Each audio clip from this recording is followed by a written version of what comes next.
జ్యోతిషాస్త్రరీత్యా ద్వాదశ రాశుల్లో 11వ రాశి అయినటువంటి కుంభరాశి మిత్రులారా, మీరు ధనిష్టా నక్షత్రం 3, 4 పాదములు, శతభిషా నక్షత్రం 1, 2, 3, 4 పాదములు, పూర్వాభాద్ర నక్షత్రం 1, 2, 3 పాదాలకు జన్మించిన మీరు కుంభరాశి వారిగా పరిగణించబడుతున్నారు. ఈ నెల మీకు శుభ ఫలితాలు ఎలా ఉన్నాయంటే, ఎలాగో 7.5 శని యొక్క ద్వితీయ భాగంలో ఉన్నారు. మీరు ఏళ్ళనాటి శని తీవ్రంగా ఉన్నా ఈ నెలలో చాలా హెచ్చు తగ్గులు ఉంటాయి. గోచార గ్రహస్థితులను దృష్టిలో పెట్టుకుంటే లగ్నంలో రాహు, ద్వితీయంలో శని, తృతీయంలో శుక్రుడు, చతుర్థంలో రవి బుధులు, పంచంలో గురువు, షష్టంలో సప్తమంలో కుజుడు, అష్టమంలో కేతువు. ఈ మాసం ప్రారంభం నుండి ప్రతి కార్యక్రమం కూడా మిశ్రమంగా ఉంటుంది, కానీ ఆదాయం చాలా బాగుంటుంది. వ్యాపారం అద్భుతంగా ఉంటుంది.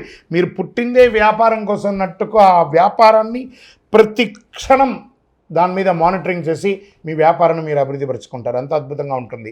ఏ విధమైనటువంటి చిన్నపాటి అవకాశం ఉన్న వ్యాపారంలో మీరు ప్లాన్ చేసుకోండి. ఎక్స్పాన్షన్ ఆఫ్ యువర్ బిజినెస్, ఈ యొక్క స్టాక్ క్లియరెన్స్ ఎలా చేయాలి, కొత్త వ్యాపారం ఎలా చేయాలి, కొత్త వాళ్ళకి ఎలా చేయాలి. ఈ నెల మీకు వ్యాపారానికి ఒక ట్యూన్ ఇచ్చాడనుకోండి భగవంతుడు. ఉద్యోగులకి ట్రాన్స్ఫర్స్, ప్రమోషన్స్ ఉన్నాయి. సమ్ టైమ్స్ అకాల ప్రమోషన్లు కూడా, అకాల ట్రాన్స్ఫర్స్ కూడా ఉంటాయి. కష్టానికి తగిన ఫలితం ఉంటుంది. నిరుద్యోగులకు మంచి ఉద్యోగం వస్తుంది. ఏళ్ళనాడు శని వల్ల కొన్ని సమస్యలు ఎదురైనా మనోధైర్యంతో దూసుకెళ్తారు. మీరు భాగస్వామి విభేదాలు, ఉద్రిక్తలు, వివాదాలు ఎదుర్కొంటారు. అన్నదమ్ముల మధ్య, అక్కచెల్లెల మధ్య బంధం కష్టతరం.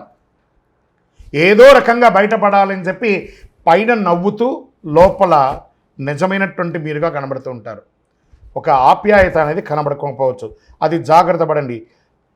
ఒకానొక సమయంలో అన్నదమ్ముల అక్కచెల్లెలు విడిపోయే అవకాశాలు కూడా ఉన్నాయి. ఆస్తి తగాదాలు కూడా అయ్యే అవకాశాలు ఉన్నాయి. మాస ద్వితీయంలో జాగ్రత్త. బంధు వివాదాలు, నూతన పరిచయాల వల్ల నష్టం అవుతుంది. ముఖ్యంగా పితృవర్గీయుల మాట పట్టింపు జాగ్రత్తగా ఉండండి. మన అన్నదమ్ములే కదా, మన అక్కచెల్లెలే కదా, మన తల్లిదండ్రులే కదా, కాస్త ఓపిక పట్టండి.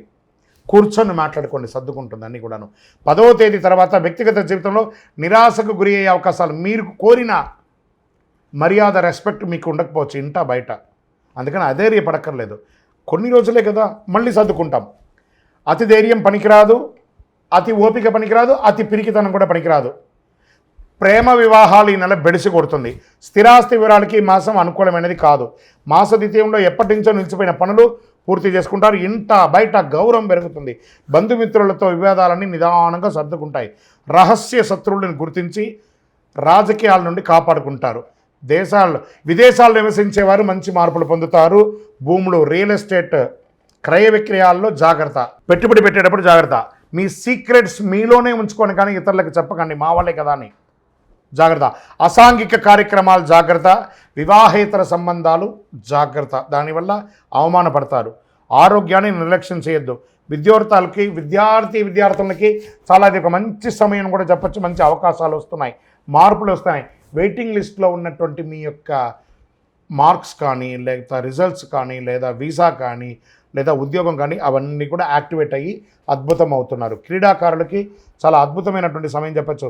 రాజకీయ నాయకులకి కాస్త మిశ్రమం అండి. ప్రజాక్షేత్రంలో వెళ్ళేటప్పుడు నోరు అదుపులో పెట్టుకోవడం మంచిది. తస్మాత్ జాగ్రత్త. షేర్ మార్కెట్ మిశ్రమం. మీడియా రంగం వారికి మిశ్రమం. ఐటీ రంగం వారికి కాస్త ఆశాజనకం.